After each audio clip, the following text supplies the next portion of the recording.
തലസ്ഥാനത്ത് പ്രായപൂർത്തിയാകാത്ത പെൺകുട്ടിയെ ഇൻസ്റ്റഗ്രാം വഴി പരിചയപ്പെട്ട ശേഷം തട്ടിക്കൊണ്ടുപോയ കേസിൽ പ്രതി അറസ്റ്റിൽ. വെള്ളറക്കാട് പരിമ്പൂരിലാണ് സംഭവം. കേസിൽ പെൺകുട്ടിയെ തട്ടിക്കൊണ്ടുപോയ വെള്ളിക്കാട് മൈലാരക്കര സ്വദേശി ശ്രീരാജ് 21-നെയാണ് വെള്ളറട പോലീസ് അറസ്റ്റ് ചെയ്തത്. കഴിഞ്ഞ ദിവസം രാവിലെയാണ് വീട്ടിൽ ഉറങ്ങിക്കിടന്നിരുന്ന 14 വയസ്സുള്ള പെൺകുട്ടിയെ കാണാതെയായത്. തുടർന്ന് രക്ഷിതാക്കളും ബന്ധുക്കളും ബന്ധുവീടുകളിലും പരിസരങ്ങളിലും അന്വേഷിച്ച് എങ്കിലും കുട്ടിയെ കണ്ടെത്താനൊന്നും കഴിഞ്ഞില്ല. തുടർന്ന് മാതാപിതാക്കൾ ഉള്ളറ പോലീസിൽ പരാതി നൽകി. അതോടെ ഉള്ളറ പോലീസ് കേസെടുത്ത് അന്വേഷണം ഊർജിതമാക്കി. തമിഴ്നാട്ടിലും കേരളത്തിലും വ്യാപകമായ തെരച്ചിലിനിടയിലാണ് പെൺകുട്ടി പല സ്ഥലങ്ങളിലും കഴിഞ്ഞ ദിവസം ഒരു യുവാവിനൊപ്പം എത്തിയതായി പോലീസ് കണ്ടെത്തിയത്. തുടർന്ന് രാത്രിയോടെ പോലീസ്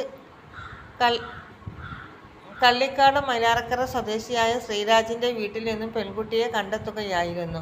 ചോദ്യം ചെയ്യലിലാണ് യുവാവ് ഇൻസ്റ്റഗ്രാം വഴി പരിചയപ്പെട്ട ശേഷം പെൺകുട്ടിയെ പ്രലോഭിപ്പിച്ച് കഴിഞ്ഞ ദിവസം വെളുപ്പിന് തട്ടിക്കൊണ്ടു പോയതാണെന്ന് കണ്ടെത്തിയത്. ശ്രീരാജ് പെൺകുട്ടിയെ ഇൻസ്റ്റഗ്രാം വഴി പരിചയപ്പെട്ട ശേഷം പല വാഗ്ദാനങ്ങൾ നൽകി പീഡിപ്പിക്കുക പതിവാണെന്ന് പോലീസ് പറഞ്ഞു.